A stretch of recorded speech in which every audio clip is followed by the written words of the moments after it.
1, level 2, level 3, level 4 வந்து doctor Durasingam ஐயா கிட்ட படித்தேன். அவரோட கிளாஸ் வந்து ரொம்ப ரொம்ப ரொம்ப ஈஸியாக எடுத்தாங்க. ஸோ வந்து நான் நெக்ஸ்ட் லெவல் வந்து நான் கற்றுக்கிட்டேன். லெவல் 1ல வந்து பேசிக் கோர்ஸில் வந்து உள்ளங்கையிலையும் உள்ளங்கால்லையுமே வந்து எங்கள் பாடியோட ஆர்கான்ஸ் எல்லாமே இருக்குது.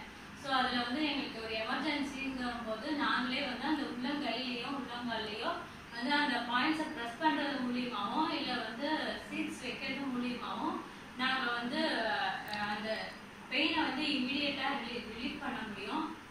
அதுக்கு அடுத்தது மெரிடியன் லெவலில் வந்து வார்ம் ஸ்பிரிச்சுவல் பாயிண்ட்ஸ், அப்புறம் வந்து மேக்னெட்டை வச்சு எப்படி ட்ரீட்மெண்ட் பண்ணுறது கையிலேயே, அப்புறம் வந்து இஎன்டி ட்ரீட்மெண்ட்டை வந்து தம்ப்லேயே வந்து நாங்கள் செஞ்சுக்கலாம்.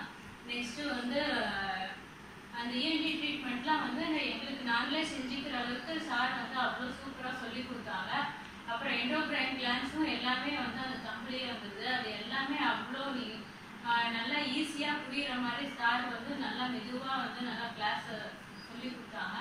நெக்ஸ்ட்டு லெவல் 3, லெவல் 4 வந்து 60ல் வந்து கான்ஸ்டிடியூஷன் எப்படி போடுறது, அதுக்கப்புறம் கையில் எப்படி சக்கராசை கண்டுபிடிக்கிறது, இந்த சக்கராசை கண்டுபிடிச்சி நீடில் வந்து போடுறது, இது எல்லாமே ரொம்ப